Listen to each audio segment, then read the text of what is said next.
واحد. وطبعا الاهلي ما شاء الله ماشي بخطه جيده في البطوله حتى وقت هذا. لمسه بسنده منتهى الخطوره خطيره جدا، هوبا تصويبه جوه الجول.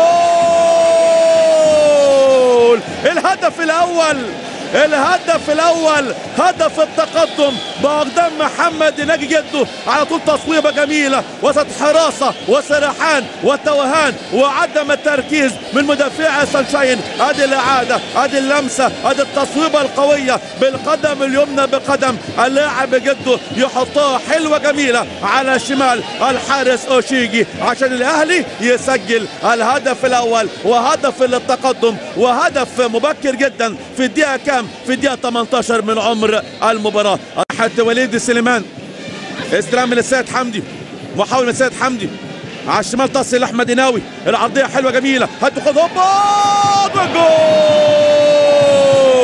الهدف الثاني، عملوها تاني وسجلوا الهدف الثاني. لسه بقول لكم مشاهدينا، لسه بقول لكم متابعينا، قادرين على تسجيل الهدف الثاني. والسيد حمدي عملها وسجل هدف ثاني. سيدي الناس اللي كان عاوز يفرح كل الناس النهارده فرحهم، النهارده سيد حمدي يسجل الهدف الثاني وهدف التعزيز في المباراه في الدقيقه كام؟ ده في الدقيقه 30 من زمن الشوط الاول. الاهلي متقدم، الاهلي متفوق، الاهلي في العلالي، العملاق الافريقي، نادي القرن بكل ما تحمله الكلمه، متقدم متفوق. وحتى الان الاهلي المصري مع الشمال تصل ناحيه اللاعب بدايه اوجو، عيني عليك برده يا فتحي، هجمه ومره ثانيه خطيره، تصويبه حلوه، الهدف تصويبه جميله وهدف جميل بالقدم اليمنى بقدم اللاعب الثمن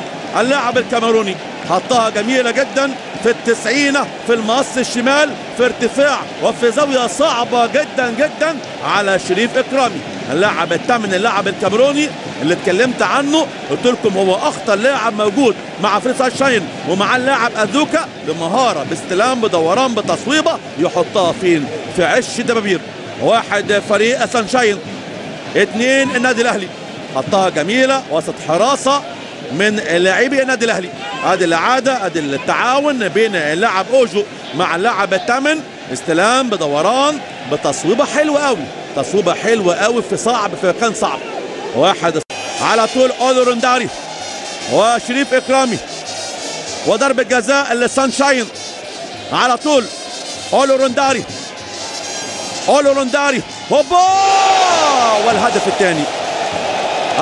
الثاني وهدف للتعادل للسانشاين بقدم اللاعب اولو رونداري في الدقيقه 28 من زمن الشوط الثاني. 2-2 بعد ما كان سانشاين متاخر بهدفين مقابل لا شيء، قدر يحول تاخره من 0-2 الى تعادل ايجابي 2-2. تعادل ايجابي 2-2. حطها جميله في ارتفاع ممتاز على يمين الحارس هنا في نيجيريا، هنا في مدينه جوبو اودي. عرضيه على اليمين، استلام مره ثانيه منتهى الخطوره، اللمسه خطيره، تصويبه ايوه كده يا شباب، ايوه كده يا نجوم، جوه الجول.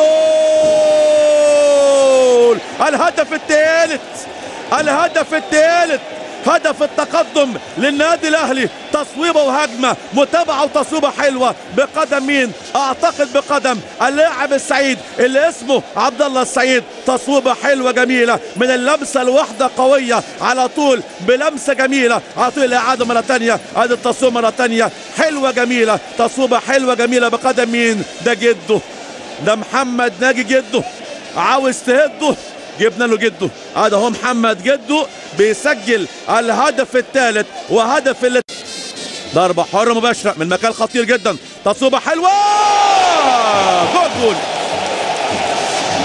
جوه جول.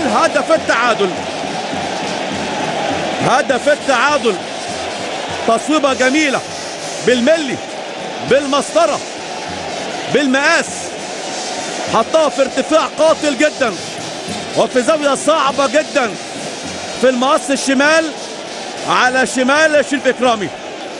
اللاعب أوساسكو النيجيري رقم 25 بيسجل هدف جميل في ارتفاع صعب جدا في زاوية الحيطة، ومجهود كبير من شريف إكرامي، ولكن قوية